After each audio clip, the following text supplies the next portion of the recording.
Monday night raw के review वाले brand new episode में आप सब लोगों का वेलकम है। इस एपिसोड में बहुत सारी चीजें हुई।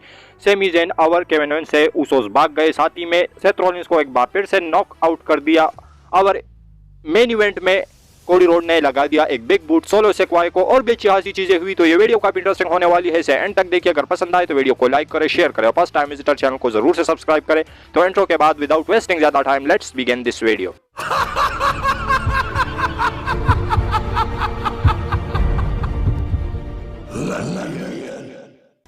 तो सबसे पहले जो शो की स्टार्टिंग है वो हमें देखने को मिलती है semi Zen and Kevin Owens के साथ। उसकी तगड़े चैंट्स हो रहे थे, क्राउड की तरफ से उसको अच्छा पॉप मिल रहा था और क्राउड उसके साथ काफ़ी एंगेज था।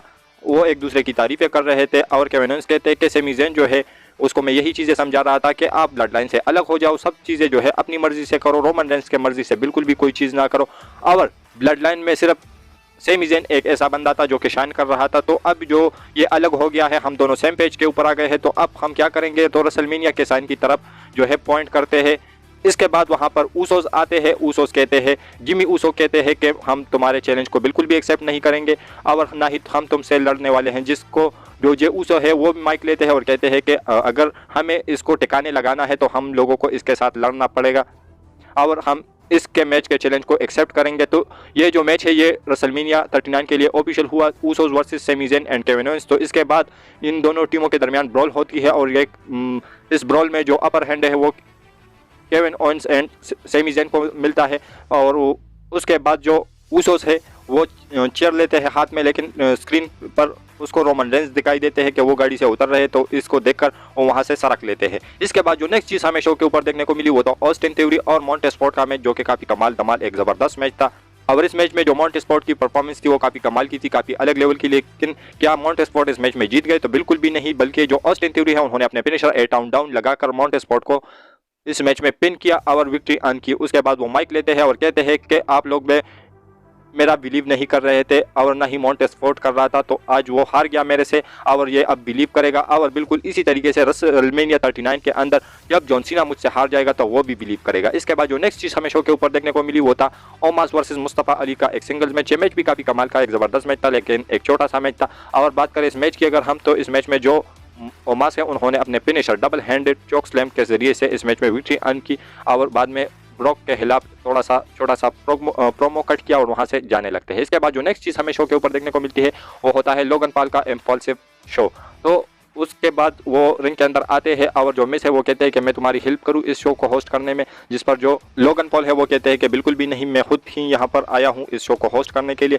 पहले तो वो क्राउड की बुराई करते हैं, एक टॉप हील की तरह उन्होंने प्रोमो कट किया, क्राउड की बेइज्जती की। उसके बाद सेथ रॉलिंस की बेइज्जती कर रहा था और हंस रहा था, लेकिन अचानक ही उसका जो माइक है वो बंद हो जाता है, जिससे हमें बैक स्टेज से ये दिखाया जाता है कि जो प्रोडक्शन ट्रक है वहाँ पर सेथ रॉलिंस जाके उसके माइक को ऑफ करते हैं और उसके बाद तुरंत ही वो बाहर आते हैं और लोगन पॉल के ऊपर अटैक करते हैं। तो ये दोनों जो है एक दूसरे के ऊपर काफ़ी तगड़ी तरीके से अटैक कर रहे थे, ब्रॉल था। फिर ऑफिशियल्स आते हैं, एक स्प्लैश भी लगाते हैं जो सेथ रॉलिंस है वो, लेकिन जो लोगन पॉल है वो ऑफिशियल्स को आगे करता है और इसी भीड़ में धक्काबाजी में जो लोगन पॉल है उन्होंने अपना जो नॉकआउट पंच है वो लगा दिया सेथ रॉलिंस को और उसको वहां डेर कर दिया। उसके बाद वो वहां से हंसते मुस्कुराते हुए जाने लगते हैं। तो यहाँ पर मुसलसल दूसरी बार जो सेथ रॉलिंस है उसको वीक दिखाया गया है, लेकिन ये सारी जो चीज़ें हैं वो रेसलमेनिया 39 के अंदर ही पता लगेगी कि वहाँ पर या सेथ रॉलिंस जीतेंगे या लोगन पॉल। इसके बाद जो नेक्स्ट चीज़ हमें शो के ऊपर देखने को मिलती है वो होता है डोमिनिक मिस्टीरियो और जॉनी गार्गेनो का एक सिंगल्स मैच। यहाँ पर हमें दोनों सुपरस्टार की तरफ से कमाल की परफॉर्मेंस देखने को मिली। लेकिन बात करें इस मैच की, तो इस मैच में जो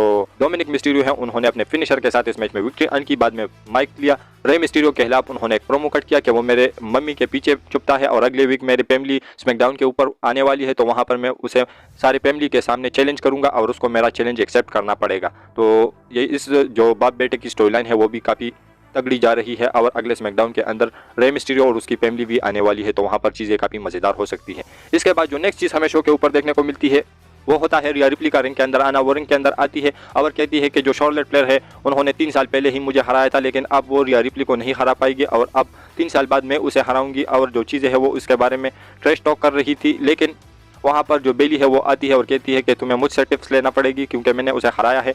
तो इसी बातों बातों में इन दोनों के दरमियान तकरार होती है और मैच में चीज़ें कन्वर्ट होती हैं। इन दोनों सुपरस्टार के दरमियान एक मैच होता है। डैमेज कंट्रोल यानी यूज का डिकोटा का रिंग साइड पर होती है।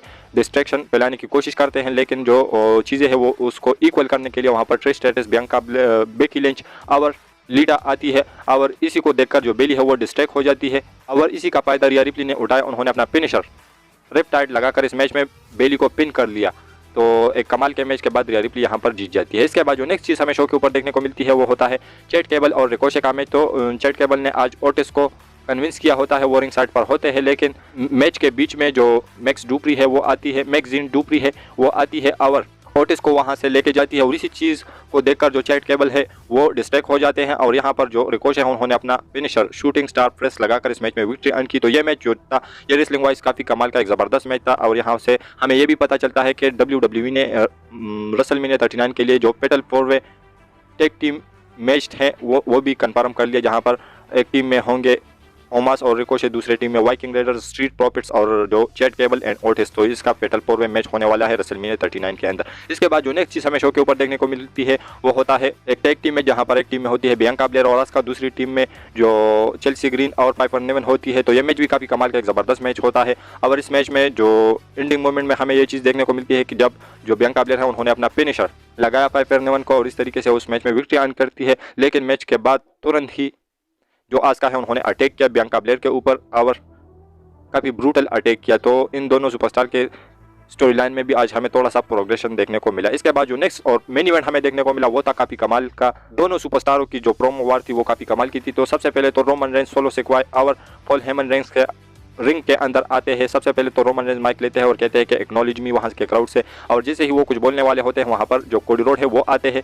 कोडी रोड माइक लेते हैं और कहते हैं कि तू कोडी प्रॉब्लम के बारे में बात करता है, तो असल में ये कोडी प्रॉब्लम है क्या? जिस पर रोमन रेंस कहते हैं कि तूने हमारे फैमिली बिजनेस के अंदर टांग अड़ाई है और ये चीज़ें तुम्हारे लिए बहुत मुश्किल हो सकती है।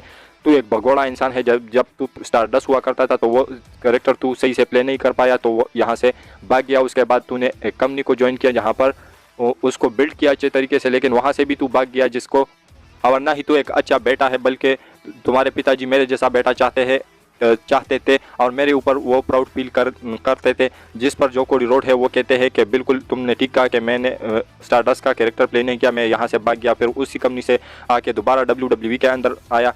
तुमने सारी जो चीज़ें हैं वो बिल्कुल सही की है, लेकिन मेरे बाप का नाम तुम बिल्कुल भी नहीं लो और ना ही मेरे भाई का, क्योंकि ना ही मेरे बाप तुम्हें पेश करेगा और ना ही मेरा भाई, बल्कि मैं तुम्हें पेश करूँगा रेसलमेनिया के अंदर। और यहाँ पर जो रोमन रेंस है वो कहते हैं कि रेसलमेनिया में तुम मुझे पेश करोगे, लेकिन उसके अगले दिन यानी 3 अप्रैल को तुम्हें जो सारी चीज़ें हैं वो दिख जाएगी, क्योंकि जब तू आईने के सामने आएगा तो तुम्हारे पास कुछ भी चीज़ें नहीं होंगी। यानी उसके कहने का मतलब यही था कि तू हारने वाला है और टाइटल्स तुम्हारे हाथ नहीं लगने वाली।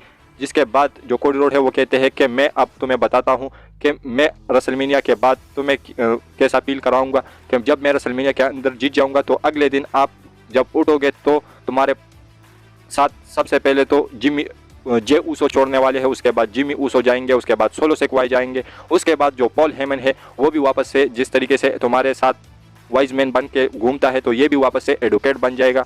और इसी बातों में जो रोमन रेंस है वो काफ़ी गुस्सा हो जाते हैं, वो माइक वहाँ पर ड्रॉप कर देते हैं और जैसे ही जाने लगते हैं तो वो रिंग से बाहर जाते हैं। पॉल हेमन और रोमन रेंस और सोलो सिक्वाई रिंग के अंदर होते हैं और जैसे ही वो वहाँ से जाने लगते हैं सोलो सिक्वाई, तो जो कोडी रोड है वो उसे कहते हैं कि मैंने तुम्हें, उससे पहले उन्होंने उसे कहा होता है कि तू मुझे घूरना बंद कर क्योंकि तू रेडी नहीं है। तो वापस से वो कहते हैं कि मैंने क्यों तुझे कहा कि तू रेडी नहीं है, क्योंकि तू अब जा रहा है। और इसी बात पर जो सोलो सिक्वाई है उसको गुस्सा आता है और वो सामोन स्पाइक देने चलते हैं, लेकिन उसको डॉच कर देते हैं कोडी रोड और वो एक बिग बूट लगाते हैं सोलो सिक्वाई के पेश के ऊपर। और जैसे ही वो दोबारा खड़े होते हैं और मारने चलते हैं तभी रोमन रेंस आते हैं और उसके कंधे पर हाथ रख के उसको वहाँ से जाने के लिए कहते हैं। और जो सोलो सिक्वाई का पेश था वो देखने लायक था, लेकिन इन दोनों सुपरस्टार के दरमियान जो प्रोमो वार हुआ वो काफ़ी कमाल का एक अलग लेवल का था। और जिस तरीके से रोमन रेंस ने रोस्ट किया, बाद में जो कोडी रोड है उन्होंने जो हकीकत उसको दिखाई, तो वो काफ़ी कमाल की चीज़ें आज मंडे नाइट रॉ के ऊपर लगी। तो आज